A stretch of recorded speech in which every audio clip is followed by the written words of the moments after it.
Okey, Assalamualaikum warahmatullahi wabarakatuh. Pada kelas kita pada hari ini, bagi subjek Bahasa Melayu tahun 2 akan dibimbing dan diiringi oleh Muallimah Aisyah.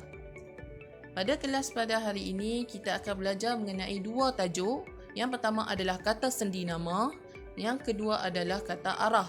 Terlebih dahulu, kita akan belajar mengenai kata sendi nama.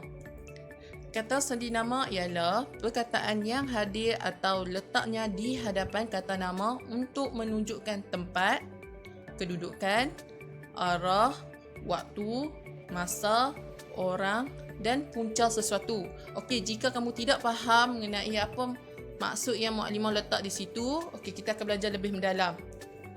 Okey, contoh dan kegunaan kata sendi nama. Okey, Mukadimah dah letak kat situ contoh-contoh dan apa kegunaan dia. Okey, kita akan lihat pada yang pertama iaitu di. Di digunakan untuk menyatakan tempat. Kalau kita nak terang tempat tu, kita kena guna di depan dia. Okey, yang seterusnya dari. Dari digunakan untuk menunjukkan arah, tempat dan masa. Okey, kamu kena ingat tu ya. Jangan nanti tak erti beza pula dari dengan daripada. Okey, dari menunjukkan arah, tempat dan masa.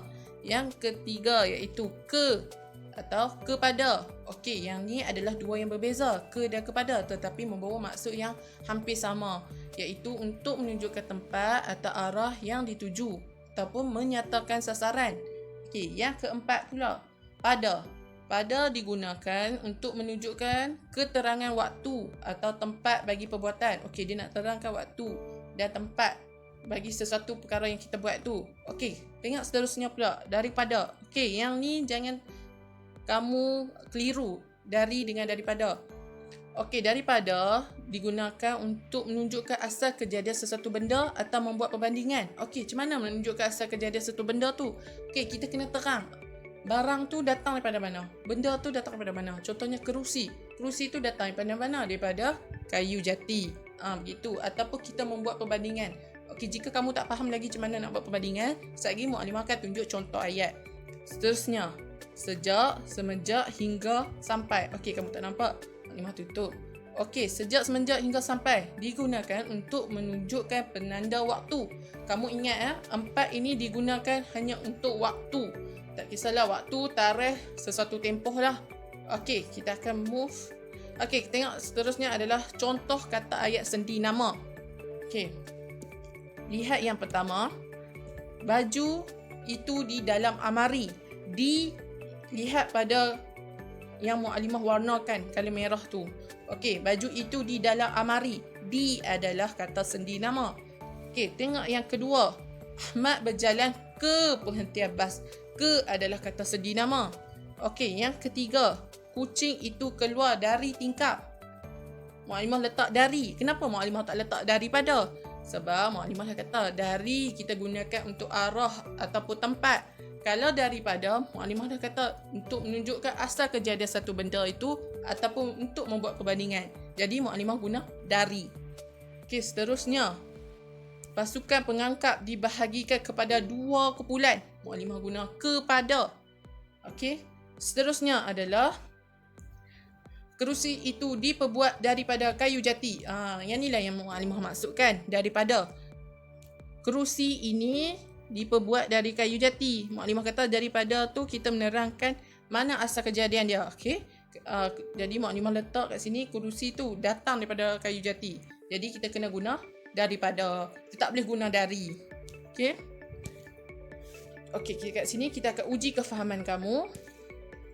Encik Salim pergi pejabat dengan kereta. Okey, Mukadimah ada kata dah tadi untuk menerangkan tempat. Jawapannya adalah ke.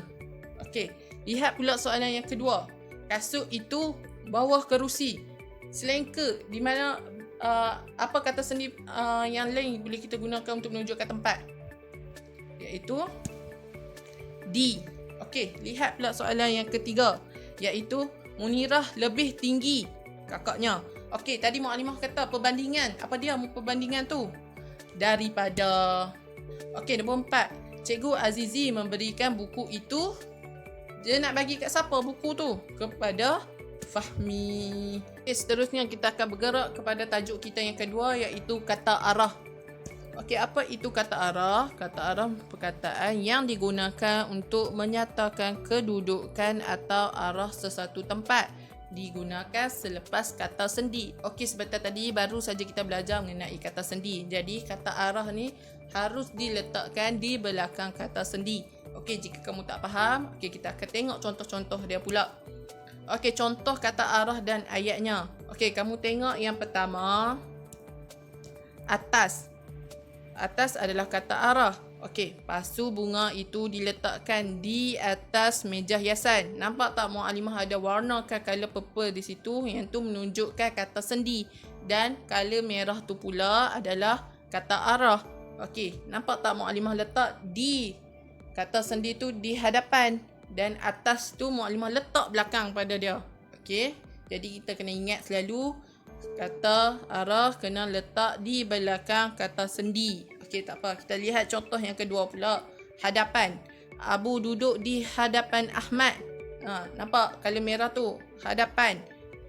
Dia duduk di depan Ahmad. Okey, tengok yang ketiga. Bawah. Ali sedang membaca buku cerita di bawah pokok. Bawah adalah arah. Okey, seterusnya kita tengok sisi. Okey, ibu berdiri di sisi adik. Sisi adalah arah. Seterusnya, sebelah. Sebelah. Pensel itu terletak di sebelah buku. Nampak tak kata sendi dia dengan kata arah dia? Di sebelah buku. Okey, seterusnya, dalam. Siti mengeluarkan semua makanan dari dalam amarinya. Dari, kata sendi. Dalam, kata arah. Okey, seterusnya, tepi. Tong sampah itu terletak di tepi pagar rumah. Tepi adalah kata arah. Seterusnya, nenek itu berdiri di tengah jalan raya. Okey, kata arah dia adalah tengah. Okey, kat sini Maklimah nak kata, kata arah tak semestinya yang Muallimah senaraikan ni saja. Dia banyak lagi. Contohnya kiri, kanan, belakang, semua yang berkenaan dengan arah. Okey, tak kira datang daripada mana tempat. Sudut. Okey, kamu boleh ambil yang mana menunjukkan arah lah. Okey, sebarang persoalan boleh tanya terus dekat Muallimah. Kalau kamu tak faham apa-apa, tanya terus kat Muallimah. Jangan malu-malu cek Muallimah. Muallimah, saya tak faham. Okey, Muallimah akan bantu balik kamu daripada awal, insya-Allah. Okey, itu saja pada kelas kita pada kali ini. Terima kasih semua.